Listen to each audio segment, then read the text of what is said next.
Valorant is a game that is dominated by players with the best settings and the best equipment.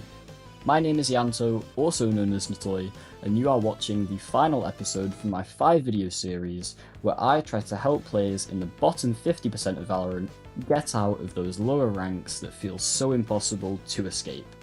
The first part of this video that I want to talk about is settings and the best settings for Valorant that will give players the highest FPS, the lowest latency, and the best performance.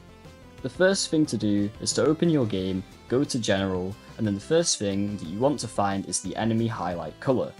You can choose any, but the most popular one is either of the two yellows. Just test a few of them out and see what you prefer.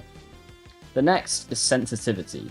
This is the speed of your crosshair depending on how much you move your mouse. Finding a sensitivity that you like is really just trial and error. If it feels too fast, then don't be afraid to turn it down a little bit, until it's to your liking. Most people use a setting between 0.1 and 0.5 on a DPI between 800 and 1600.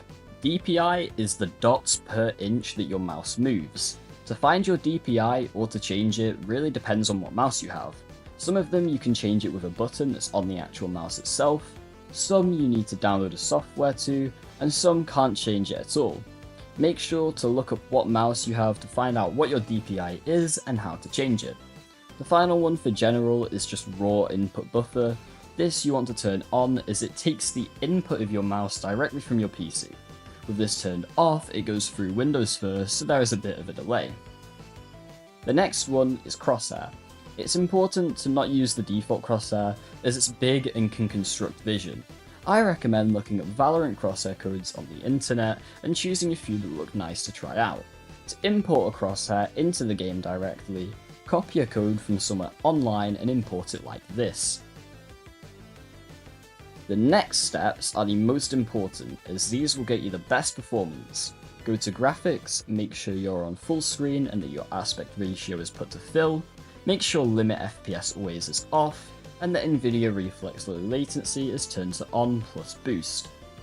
Then, still under graphics, towards the top, go to graphics quality, and then make sure multi-threaded rendering is turned to on, and then the next 4 options below are set all to low. For the rest of the on or off answers, put all of these to off. And finally, anti-aliasing to none, and anisotropic filtering to 1x. It's important to remember that these are the lowest settings possible, so your game might not look the most visually stunning, however it will look more simple. You will be able to see players easier, and you will have much better frames in game. That's all the settings that you need to know, so let's talk about the equipment that's needed to strive in Valorant. While anyone can get to a good rank without having amazing equipment, it's definitely an advantage. If you can use the higher quality equipment that's used by pros, you'll almost always do better. First, let's talk about monitors. Valorant is a game where in lots of fights, the outcome is determined by who can react quicker, and the better the monitor that you have, the better.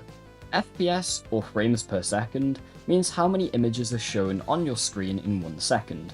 The higher this number is, the smoother your game is going to feel, and you will be able to react a lot faster.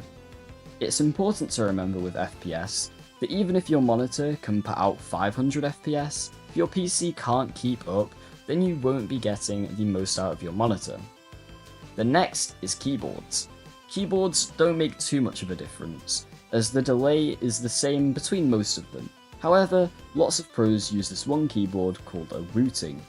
This keyboard lets you adjust the sensitivity of each of the individual keys, making it feel like the keyboard is a lot faster than others. I would recommend it, but keep in mind that like lots of things in esports, this isn't cheap.